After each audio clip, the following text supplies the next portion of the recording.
Bharatiya Janata party પોતાની સંગઠનની તાકાત, સરકારના કામો અને સક્રિયતાથી અમે રણ મેદાનમાં ગયા છીએ. માનનીય નરેન્દ્ર મોદી સાહેબની સરકારે અનેકવિધ કામો કર્યા છે. એ વિકાસની છે. રામ મંદિર નિર્માણ હશે, 370 કલમની વાત હશે, કિસાનો, મહિલા, યુવાઓને ભરપૂર કામ અને રોજગારી મળવાની વાત હશે, કિસાન સન્માન નિધિ આપી છે, આયુષ્માન યોજનાઓ છે. આ યોજનાઓને અનેક કામો લોકો સુધી પહોંચ્યા છે અને મતદારનું મન મોદી સાથે છે. કોંગ્રેસના કોણ ઉમેદવાર એની સામે અમારે નિસ્બત નથી. ભારતીય જનતા પાર્ટીને અમારા ઉમેદવાર રણ મેદાનમાં અમે 2-3 રાઉન્ડ પૂર્ણ કર્યા છે. જિલ્લા પંચાયતો વાઇઝ વોર્ડમાં પણ લોકસંપર્કો, અનેક મિટિંગો થઈ રહી છે.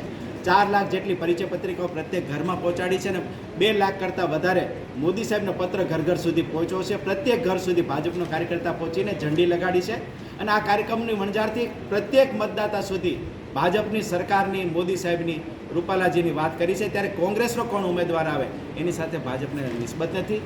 21 લાખ કરતાં વધારે મતદારો છે, 1974 બૂથ છે. અમે લોકસભા તો જીતી છે, પણ અમારી લડાઈ 1974 બૂથ જીતવાની છે. પ્રત્યેક બૂથમાં ભાજપ જીતે અને કોંગ્રેસનો અહીંનો ઉમેદવાર આવે કે બહારનો, ભાજપ 5 લાખ કરતાં વધારે મતોથી રાજકોટ લોકસભા સીટ જીતવાનું છે. આ નિશ્ચિત છે.